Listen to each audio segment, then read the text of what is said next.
Hello everyone, আমি রিয়া। আমার একটি নতুন ব্লগে তোমাদের সকলকে জানাই স্বাগতম। তো আজকে তোমাদের সাথে আমি কোনো ডেলি ব্লগ শেয়ার করছি না, আজকে শেয়ার করছি আমার দ্বিতীয় ঘর মানে রান্নাঘর। আজকে আমি পরিষ্কার করব। তো চলো তোমাদের সাথে সেটাই আমি শেয়ার করি। আমাদের প্রতিটা গৃহিণীদের কাছে কিন্তু আমাদের দ্বিতীয় ঘর হয় কিন্তু রান্নাঘর। তাই নিজের শোবার ঘরটাকে আমরা যতটা সুন্দর করে গুছিয়ে রাখি, তাহলে রান্নাঘরটাকে তো সুন্দর করে গুছিয়ে রাখাই দরকার, তাই না? কারণ দিন শেষে যখন আমরা রান্নাঘরে ঢুকবো, তখন আমরা রান্না করব, তার জন্য কিন্তু আমাদের একটা এনার্জি দরকার হয়। আর সেই এনার্জিটা যদি পরিষ্কার গোছগাছ রান্নাঘর দেখতে পাওয়া যায়, তাহলে কিন্তু এনার্জিটা আরও বেশি দ্বিগুণ হয়ে যায়। তো সেই জন্যে আমি আজকে এই রান্নাঘরটা পরিষ্কার করব। আসলে কি বলো তো, রান্না করা হয় ঠিকই, কিন্তু রোজকার সময় তো আর এগুলো পরিষ্কার করা হয় না, তাই না? কারণ সময় হয়ে ওঠে না। তো একটা দিন দেখে বা একটা সময় দেখে কিন্তু আমাদের এগুলো পরিষ্কার করতে হয়। তো আজকে আমার রান্নাবাড়ি একটু তাড়াতাড়ি হয়ে গেছে, তো সেই জন্যে ভাবলাম যে পরিষ্কার করেই নিই, যখন করতেই হবে। অনেক দিন থেকেই ভেবে রাখছিলাম যে পরিষ্কার করব, কিন্তু ওই যে সময় হচ্ছিল, তো ইচ্ছে হচ্ছিল না। কিন্তু আজকে ভাবলাম যে না, এইরকম দোটানায় থাকলে তাহলে আর পরিষ্কার করা যাবে না। তো সেই জন্য আজকে লেগে পড়েছি পরিষ্কার করতে। আর জানো তো, যদিও আমি কিন্তু রান্না উনুনে করি, এই রান্নাঘরটা ওই জন্য অত পরিমাণে ব্যবহার হয় না দিনের বেলায়।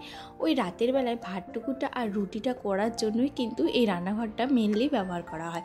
তো সেই জন্য অত বেশি নোংরা হয় না, কিন্তু তবুও মাঝে মাঝে একটু ধুলো তো পড়েই থাকে, সেগুলোই আর কি একটু পরিষ্কার করে নেওয়া। তো দেখতেই পাচ্ছ, এখানে যেহেতু কৌটোগুলোতে সমস্ত জিনিসপত্র ভরা ভরাই রয়েছে, তো সেই জন্যেই আমি কিন্তু পুরো কৌটোগুলো ওইভাবে পরিষ্কার করছি না, শুধু ওপরে যে মুখগুলোতে হালকা নোংরা বা ধুলো জমেছে, সেটাই কিন্তু আমি একটা শুকনো কাপড় দিয়ে ভালো করে মুছে নিচ্ছি। আর বাবা কিছু বাজার করে নিয়ে এসেছে, ডাল, কিছু মশলা, এগুলো শেষ হয়ে গেছিলো জন্য বাজার করে নিয়ে এসেছে। তো সেগুলোর জন্য কিন্তু আমাকে আবার নতুন করে কৌটোগুলো ভালো করে পরিষ্কার করে ডালগুলোকে একবারে গুছিয়ে রেখে দেব।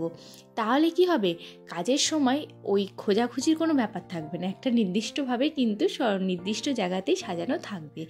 আর জানো তো, এই যে দেখতে পাচ্ছ নীল মুখ আলা যে কৌটোগুলো, এগুলো কিন্তু আমি অনলাইন থেকে পারচেস করেছি। প্রায় 24 সেট এসেছে। একটার মধ্যে এই যে বড় কৌটাটা রয়েছে, সেই বড় কৌটাটার মধ্যে এই যে দেখতে পাচ্ছ আমার হাতে যেটা এরকম মাঝারি, তারপরে আরেকটু ছোট, তারপরে কিন্তু আরেকটু ছোট এসেছে।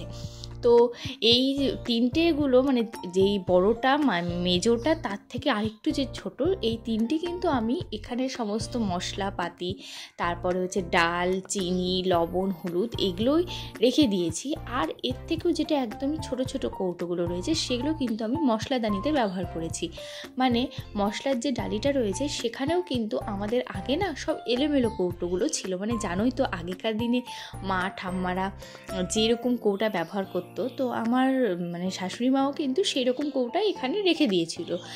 কোনোটা হয়তো ওই যে শালিমার যে কোকোনাট নারকেল তেলটা হয়, সেটাই কিন্তু সেটার কৌটাগুলো ছিল। তারপরে আরও অনেক ছোট ছোট কৌটোগুলো ছিল, ঘিয়ের কৌটোগুলো, এগুলোর মধ্যে কিন্তু মশলাপাতি রাখতো। তো আমার না ওগুলো ঠিক পছন্দ হতো না, সেই জন্য আমি অনলাইন থেকে এই কৌটোগুলো অর্ডার করেছি। আর বেশ কিন্তু দামও কম, কিন্তু ভালো হার্ডিও রয়েছে, কোনো ভেঙে যাওয়ার কিন্তু সম্ভাবনা একদমই নেই।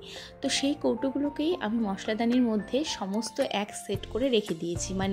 একটাতে জিরে, একটাতে পাঁচফোড়ন, একটাতে গরম মশলা, যাবতীয় যা মশলা রান্নার কাজে ব্যবহার করা হয়, সমস্ত কিছু কিন্তু আমি ওই একটা কৌটোর মধ্যেই রেখে দিয়েছি। আর একটা বিষয় কি বলতো, এই কৌটোগুলো যেহেতু সাদা, তো ভেতরে কি আছে সেটা কিন্তু অবভিয়াসলি দেখাই যাচ্ছে। তো সেই জন্য ওই রকম কোনো অসুবিধে নেই যে কৌটো খুলে খুলে দেখতে হবে কোনটার মধ্যে কোনটা রয়েছে। তো এই জন্যেই আমি এগুলো নিয়েছি। আর এখানে যে দেখতে পাচ্ছ হরলিক্সের কৌটো, তোমরা হয়তো এখনই বলবে যে সবই যখন একই কৌটো, তার মাঝে হরলিক্সের কৌটো কী করে চলে এলো। আসলে কি বলো তো, আমাদের যে মাসের বাজারটা হয় না, সেটা একটু বেশি পরিমাণে, বুঝতেই পারছো মাসের বাজার, আর আমাদের বড় ফ্যামিলি, সেই জন্য একটু বেশি বেশি বাজার করতে হয়। আর এই কৌটোগুলো তো দেখতেই পাচ্ছ একটা নির্দিষ্ট পরিমাপ আছে। তো এবার দুটো কৌটো করে যদি আমি ডালগুলো ভরিয়ে রাখি, তাহলে কৌটোগুলো না একটু অসুবিধে হয়, যেহেতু কম আর জিনিসপত্র বেশি, সেই জন্যই আমি ভাবি যে ওই হরলিক্সের বড় বড় কৌটোগুলোতে যদি পুরো ডালটাই ধরে যায়, তাহলে তো দুটো কৌটো ভরার কোনো মানেই নেই, তাই না? তো এই বুদ্ধি করেই আর কি মাঝে মাঝে আমি এই হরলিক্সের কৌটোগুলো ব্যবহার করেছি। এতে কি হয়, তাহলে পুরো ডালটাই হয়তো এই হরলিক্সের কৌটোর মধ্যে এঁটে গেল। গেল, আমার আর অন্য কোনো ওই ভালো কৌটোগুলোর প্রয়োজন হলো না, সেই জন্যই আর কি এইভাবে রাখা। তো দেখো তোমাদের সাথে কথা বলতে বলতে আমার অর্ধেকটা পরিষ্কার করা হচ্ছে, আর আমি কিন্তু একটা একটা করে পরিষ্কার করে সেই জায়গাটাকে ভালো করে মুছে নিয়ে আবার জিনিসগুলো কিন্তু সাজিয়ে নিচ্ছি। নইলে কী হবে বলো তো, পুরো না সবগুলো যদি একবারে আমি নিচে নামিয়ে নিই তাহলে পরে গুছাতে গেলে না আমারই অসুবিধা হবে। তো সেই জন্যই যেই জায়গাটায় যেটা ছিল সেই জায়গাটা সেই ভেবেই কিন্তু আমি শুধু জিনিসগুলো একটু একটু সরিয়ে হালকা করে মুছে নিচ্ছি। আর দেখো এখানে একটু ডালটা কম ছিল জন্য কিন্তু আমি এটা এই কৌটোতেই ঢেলে নিলাম।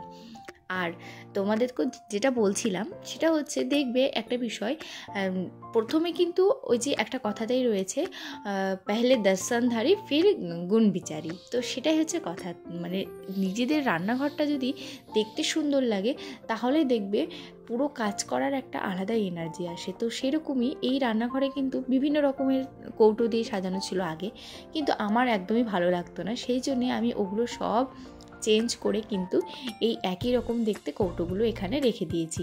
এতে কি হয়, দেখতেও সুন্দর লাগে আর বেশ ভালোও লাগে। তো দেখতেই পাচ্ছ আমার সাজানো কিন্তু এখানে মোটামুটি কমপ্লিট হয়ে গেছে। এরপরে আর কিছু রয়েছে, সেগুলো একটু পরিষ্কার করে নিয়ে এরপরে কিন্তু আমি সোজা চলে যাব মশলাদানি। আর চলো তোমাদের সাথে এখনই আমি ওই মশলাদানিতে কী কেমন ধরনের কৌটোগুলো রেখেছি সেগুলো তোমাদের সাথে শেয়ার করব। তোমরা ভিডিওটা দেখতে থাকো। আর জানো তো, যে মশলাদানিগুলো রয়েছে সেই মশলাদানিগুলো যেহেতু প্রত্যেক দিন ব্যবহার করা হয়, এবার হাতের সেই হলুদ লবণ এগুলো কিন্তু ওই কৌটার মধ্যে ভরেই যায়। তাই মশলাদানিটা আমি যতদূর পারি ওই সপ্তাহে একবার হলেও পরিষ্কার করার চেষ্টা করি। তো সেই পরিষ্কার করাটাই তোমাদের সাথে আজ শেয়ার করব। এটা তো তোমাদের সাথে শেয়ার করি না, সবসময় তো ডেলি ব্লগই শেয়ার করা হয়। তো দেখতেই পাচ্ছ পুরনো কিছু লঙ্কা ছিল সেগুলো আমি সরিয়ে নিলাম। আর এখানে দেখতে পাচ্ছ জিরে, পাঁচফোড়ন, এই যে নানা রকমের মশলা তোমাদেরকে বলছিলাম যে এই কৌটোগুলো, তো এই কৌটোগুলো দেখো এখানে রয়েছে। আর এবার আমি এই ঝুড়িটার মধ্যেও দেখতে পাচ্ছ কতটা নোংরা জমে গেছে। তো এটা আমি এখন ভালো করে মেজে ধুয়ে তারপরে কিন্তু কৌটাগুলোকে ভালো করে আমি পরিষ্কার করে নেব। তো চলো তোমরা ভিডিওটা দেখতে থাকো।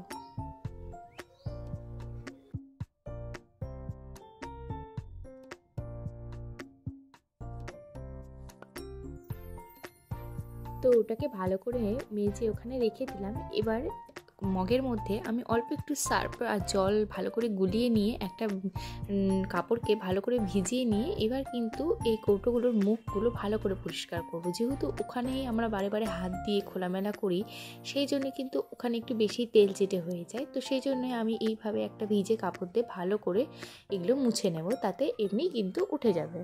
ভালো করে ভিজে কাপড় দিয়ে মোছার পর এবার কিন্তু আমি একটা শুকনো কাপড় দিয়ে এগুলোকে আরেকটু ডলে ডলে মুছে নিয়ে এই মশলাদানির মধ্যে ভালোভাবে সমস্ত কৌটো সাজিয়ে রাখবো। এই মশলাদানির মধ্যে অনেক অযথা কৌটাগুলোও ছিল, যেগুলোর মধ্যে কিছুই ছিল না, এমনিই পড়ে থাকতো। তো সেগুলো সরিয়ে দিলাম, সরিয়ে দিয়ে এখন এগুলো ভালো করে গুছিয়ে নেব। আর এইভাবে যদি পরপর গোছানো থাকে না, তাহলে রান্না করার সময় কিন্তু এটা ওটা খুঁজতে লাগে না, চোখ বন্ধ করে কিন্তু হাত দিয়েই সেই জিনিসগুলো কিন্তু নিয়ে নেওয়া যায়। আর এখানে দেখো শুকনো লঙ্কাগুলো এনেছে, এগুলো কিন্তু আমি এই ডালিটার এক সাইড করে ভালো করে রেখে দেব।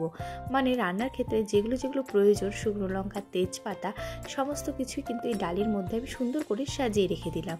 আর এরপরে বাবা লঙ্কা এনেছিল, সেই লঙ্কার ডালিটার মধ্যেও এখন এই লঙ্কাগুলোর বোটা ছাড়িয়ে সব কিন্তু রেখে দেব। এইভাবে কিন্তু লঙ্কার বোটা ছাড়িয়ে যদি লঙ্কাগুলো রাখা যায় তাহলে কিন্তু দীর্ঘদিন ভালো থাকে, পচে কিন্তু একদমই যাবে না। তো দেখো আমি একটু সুন্দর করে সাজিয়ে রেখে দিয়েছি। আর দেখো এবার মশলাদানি আর লঙ্কা এগুলো সব কিন্তু আমি একসাথেই ওই ডালির মধ্যে করেই রেখে দিব, কারণ রান্নার সময় কিন্তু এগুলো প্রয়োজনীয় জিনিস। তো দেখো এরপরে তোমাদের সাথে শেয়ার করছি রান্নাঘর আমার কেমন গোছানো হয়েছে, সেটা কিন্তু অবশ্যই কমেন্ট করে জানাবে। তো এই যে দেখো পুরো রান্নাঘরটা আমি কিন্তু সুন্দর করে গুছিয়ে নিয়েছি। তোমাদের ভিডিওটা কেমন লাগলো সেটা অবশ্যই জানিও। ভালো লাগলে লাইক করো আর চ্যানেলটিকে সাবস্ক্রাইব করতে ভুলো না। বাই।